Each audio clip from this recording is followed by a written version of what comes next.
Nah, teman-teman, yang perlu kita ketahui jika kan yang sekarang malah ada apa?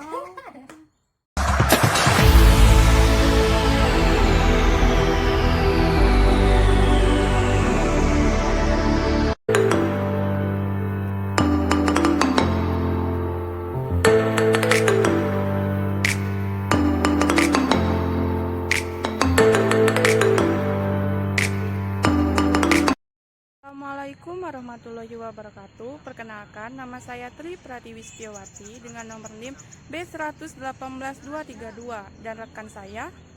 Nama saya Wonoli Veronica Siagian, NIM B118227.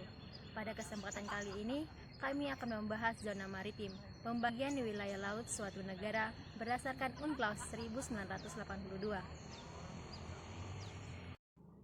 Indonesia sangat berperan penting dalam mewujudkan konferensi PBB tentang biasa kita kenal dengan UNCLOS 1986, dan pada saat UNCLOS sudah diratifikasi oleh 186 negara per November tahun 2017, di mana negara-negara tersebut mengakui UNCLOS sebagai undang-undang di negaranya.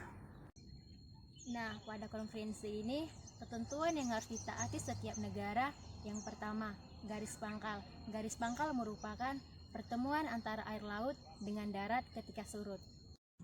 Nah, itu artinya bahwa air yang ada di garis pangkal merupakan perairan pedalaman, di mana perairan pedalaman itu sendiri contohnya danau, teluk, sungai, dan sebagainya. Kemudian yang kedua, suatu negara harus menentukan laut teritorialnya. Buat teman-teman ketahui, mengukur laut teritorialnya sepanjang 12 mil diukur dari garis pangkal. Buat teman-teman ketahui juga, 1 mil laut sama dengan 1852 meter.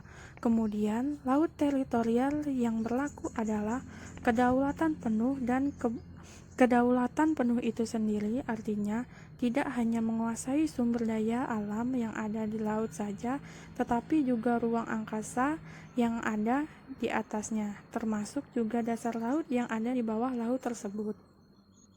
Yang kedua, zona tambahan. Zona tambahan merupakan jaraknya 24 mil diukur dari garis pangkal. Jadi, zona ini negara hanya berhak menguasai air laut dan sumber daya di dalamnya saja. Zona ekonomi eksklusif yaitu sejauh 200 mil diukur dari garis pangkal. Nah, pada zona ekonomi eksklusif ini disebut kewenangan suatu negara maksimal terhadap air lautnya. Artinya bahwa suatu negara berwenang untuk memanfaatkan air laut tersebut sejauh 200 mil diukur dari garis pangkal. Di luar dari itu disebut laut bebas yang tidak dimiliki oleh negara lain dan dapat dimanfaatkan oleh negara manapun.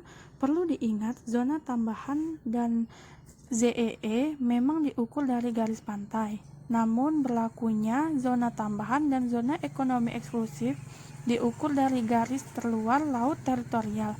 Nah, dari sini dapat kita pahami bahwa zona tambahan ada pada kawasan zona ekonomi eksklusif. Yang perlu teman-teman ketahui di sini yaitu aturan yang berlaku pada zona tambahan dan zona ekonomi eksklusif itu berbeda. Lalu yang kelima, landasan kontinen. Landasan kontinen tidak ditentukan tempatnya dengan jarak tertentu dari garis pangkal. Nah, teman-teman, yang perlu kita ketahui, di laut teritorial adalah yang berlaku kedaulatan penuh. Namun, di zona tambahan dan landasan kontinen yang berlaku adalah kedaulatan dari suatu negara. Artinya bahwa negara tidak berhak untuk menguasai laut tersebut.